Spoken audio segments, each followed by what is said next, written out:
Hey yo, what it up, convicts? It's Convict 57 back at it again. You know what it is, you know what's up.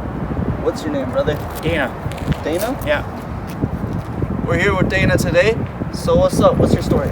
Probably started when 18. I started partying lots, drinking. How were you living before you were homeless, first of all? How old was I before I was homeless? How were you living?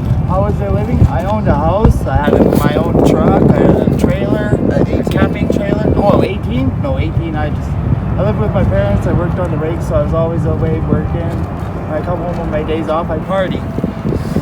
It's repetitious. I go to work for 2 weeks, come home, moneyed up, party every day, go back to work for 2 weeks. Just started from there. And You worked at a union or? no, it was drilling rigs. And then, everything started going up and needed something better. And so I got my class 1. I was making a lot of money and, I was still partying. And then I met a girl and we moved in and we dated, moved in with each other. And, everything was good for a while. And then, How long were you with this girl? we were together 10 years before we broke up. 10 years. Yeah, How old are you now? I'm 39. I'll be 40 in August. And anyways, we moved in. She had 2 boys already. They were 1 and 2 and 4 when we moved in together. Started dating, and we moved in. We got a house, and we worked. Like, we both had a drug addiction when we both met. And we were on drugs together for about 2 years. Cocaine.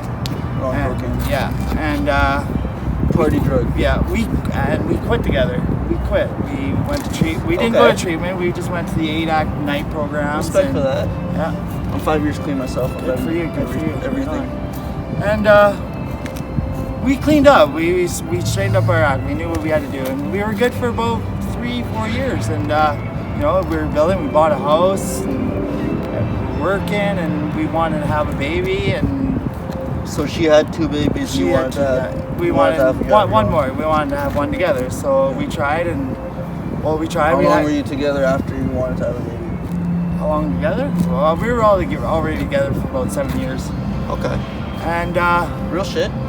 we were wondering why we couldn't have anything before. We went through the tests. We did all the tests. Everything was good. And finally, she was pregnant, and we were really excited. We were happy. And about a month in, she sat down and she got up and it was bleeding. She was bleeding. We had a miscarriage. Okay, and the doctor said it's okay, that's all right. It happens. Try again in a few months and see what happens. So about a year later, we tried again and got pregnant. And I think it was about right at the end of the first trimester, 3 months, and same thing. Started bleeding, miscarriage. Then we're starting to have doubts, and try one more time. We tried here again one more time, and the last one was the hard one. So how long did you wait in between? About a year, about 10 months to a year we waited. So you went through that trauma Yeah. over and over. Yeah, but the third one was the hard one. The third one was where the doctor had to push the baby out. Because it was, how long was she pregnant? It was right at the 3-month mark. But your child had already developed. It was starting to get fingers, ears, hair, arms, feet, and the first two, the baby, it was like a month in that it just, we never seen it come out right. The third one was hard, was because we watched it come out. The doctor had to push it out and into a little. And you were there to watch it. Yeah, in a little pot, and Sorry to hear that one stuck. And after that, we kind of, I don't know if it was me, it didn't, it's hard. I started back into the drugs again, going out of town working and partying. She stayed clean? She stayed clean. She got a good job. I was cleaning up my record. I had a little criminal record from a long time ago when I was 20s, impaired driving, and I was going to get the pardon. And she got a job at CN, and I was going to get a job at CN, and continue on, but I went out of town and work and So a lot just of get money, trauma and depression. get money to buy a house, get put a down payment on a house, and party. I partied away, and things just started escalating. You know, tempers, and stuff like that, and just came to an end one night, and that was it. It was done. And I really had nowhere to go because I was into the drugs so hard. I went to my mom's, and that lasted about 2 days, and I was on the streets, and she said she doesn't want me around if I'm on drugs. And I know why, you know, so I'm on the streets. And I was going to treatment. I was going to go to treatment, and I was going to move out of the city, and this was 4 years ago at this time. And I was on the streets waiting to go to treatment. And I was I was thinking, well, I'm going to treatment, I'm get it out of my system now, and when I go to treatment, I'm done, right? And got into treatment in Grand Prairie. I went to the Northern Addictions Center, which was a great You place. used to live in Grand Prairie? I moved up there for a year. I lived here. I'm from Westlock, born and raised. I lived in Edmonton. I moved here when I was 24, and I lived up here about 4 years ago. Was when we broke up, and I decided to make a change, right? So I moved up to Grand Prairie. I went to treatment up there, and I was clean for 8 months, and just my mind thinking about everything that happened, and getting back going depressed again, quiet, shutting down, not talking to people like you should, and yeah, I was just shut right down and right back at it, and been on the streets since. Humanity kind of just shut down for you, huh? Yeah. I got I spent 5 months in jail because I was stealing vehicles to support my habits. And I'm actually almost tearing up, bro.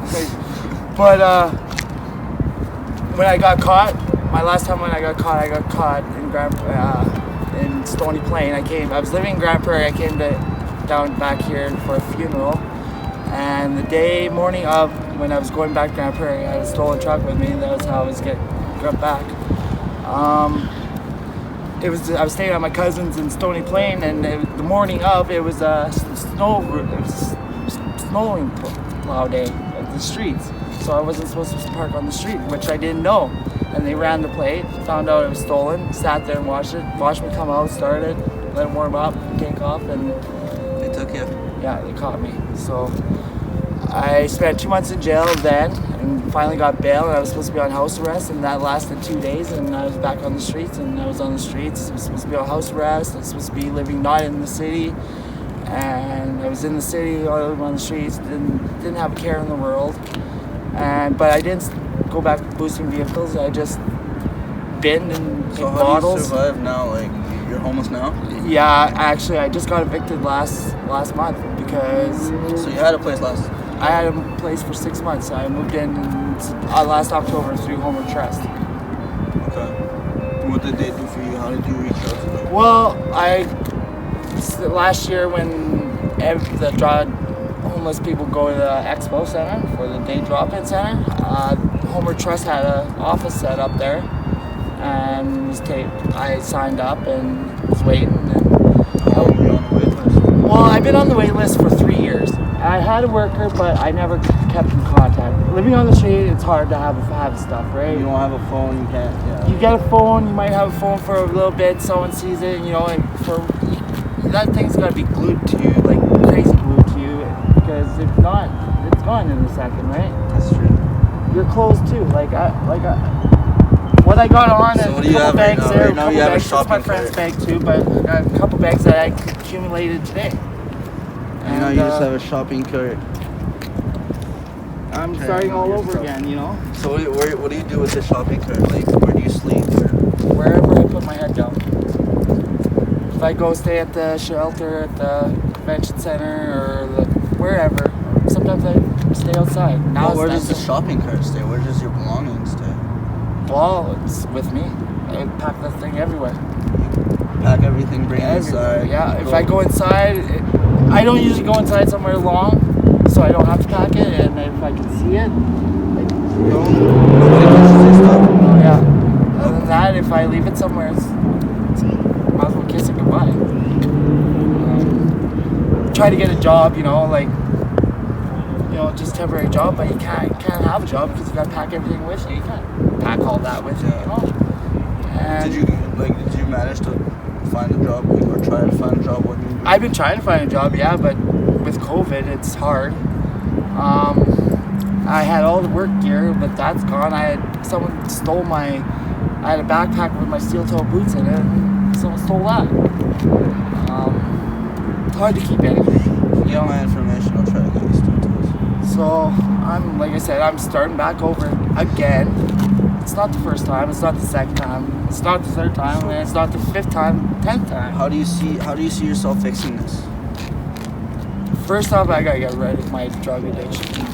You can't live a life with drugs. You can't. So when You can't love someone. You can't be with someone if you're on drugs. You can't love them and drugs at the same time. It doesn't work. It's not working. You either gotta love the person or you just stay with the drugs. So what are you choosing from this point on? Right now, it's been drugs. It's been drugs. Yeah. When are you gonna make that decision? That change?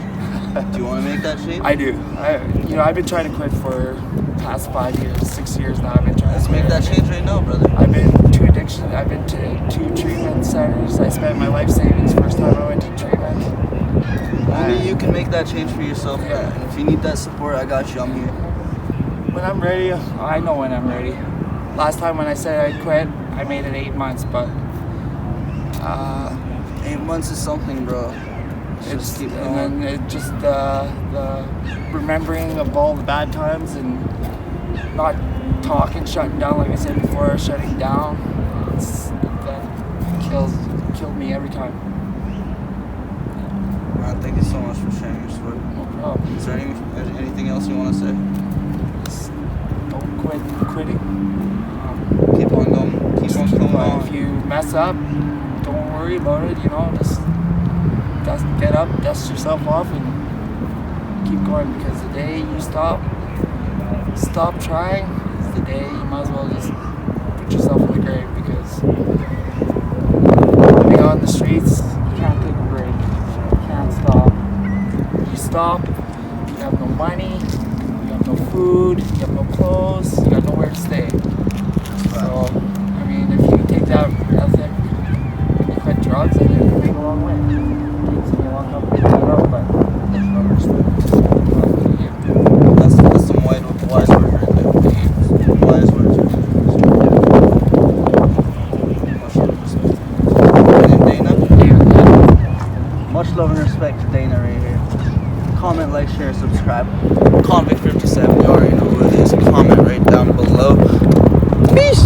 I realized I'm a god. Think I heard a bit when I murder shit. In a moment I'll be taking off a tourniquet. When I burn him and I hit him in the sternum, I don't even gotta enter, but I'm gonna win the tournament. That's what I'm all about.